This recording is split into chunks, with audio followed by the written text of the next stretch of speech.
Kata Nabi SAW, kalau seseorang hamba melakukan ketaatan kepada Allah, sholat misalnya, zikir, membaca Al-Quran, bakti dengan orang tua, bersedekah, membaca Al-Quran, apa saja perintah yang sudah kita ketahui sama-sama, yang Islam agama yang mulia ini ajarkan. Kapan kita kerjakan itu? Kata Nabi SAW, satu perbuatan amal soleh ini Allah akan titikkan dalam hatinya sebuah tetesan cahaya atau satu titik cahaya. Kalau dia ulangi lagi amal soleh tersebut, dia rutinkan, maka akan dititikkan lagi titik putih. Terus saja titik cahaya itu dia isi dalam hatinya sampai hatinya menjadi terang benderang, bahkan dia bisa menerangi orang lain.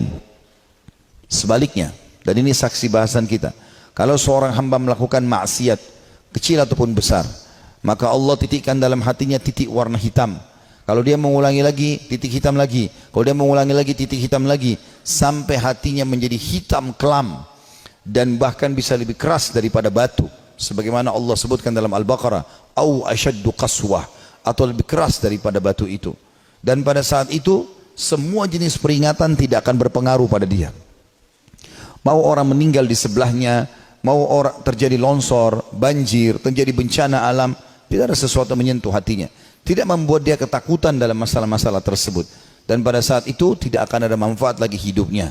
Tidak lain dia seperti hewan yang tidak akan pernah lagi peduli dengan keadaan di sekitarnya. Saudaraku seiman, Allah Subhanahu wa taala dengan kemahamurahannya berbeda dengan manusia tentunya. Kita kalau punya pegawai di kantor melakukan satu kesalahan besar, mungkin ada yang memaafkan, ada yang tidak. Umumnya orang tidak memaafkan, pernah mencuri dan segala macam. Tapi Allah berbeda. Allah Subhanahu wa taala dengan kemahamurahannya, walaupun hamba tersebut melakukan dosa sekian banyak, dia akan maafkan. Allah Subhanahu wa taala bahkan gembira dengan taubat hambanya. Allah hanya ingin kita kembali ke jalannya, berada di atas jalan yang benar, makan, minum, pergaulan, pendapatan, pakaian yang halal, dan jangan lakukan yang haram. 5 huruf ini sama, 5 huruf tapi beda secara makna dan aplikasi di lapangan, halal dan haram.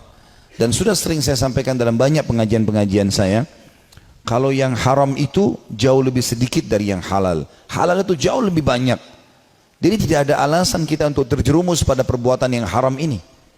Allah Subhanahu wa taala memberikan peringatan-peringatan dengan rasa takut pada saat ingin melakukan pelanggaran-pelanggaran. Dada yang sempit, takut ketahuan orang, akhirnya juga dipermalukan kalau tetap dia lakukan, agar manusia tersebut berhenti.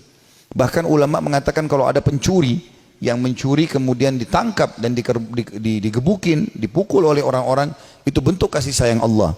Karena dasarnya orang ini sebelum digebukin oleh masyarakat, dia tadinya sudah diberikan peringatan-peringatan oleh Allah. Pencurian dia yang pertama mungkin muncul rasa takut, tapi tetap saja dia jalan. Kemudian pencurian yang kedua, Allah buat dia dilihat oleh orang lain supaya dia malu, tetap dia lakukan. Allah buat dia kepergok sekali tapi masih bisa lepas, tapi tetap mencuri, maka Allah sekalian buat orang-orang memukulinya. Ini peringatan-peringatan dari Allah supaya seseorang itu berhenti dari kesalahannya.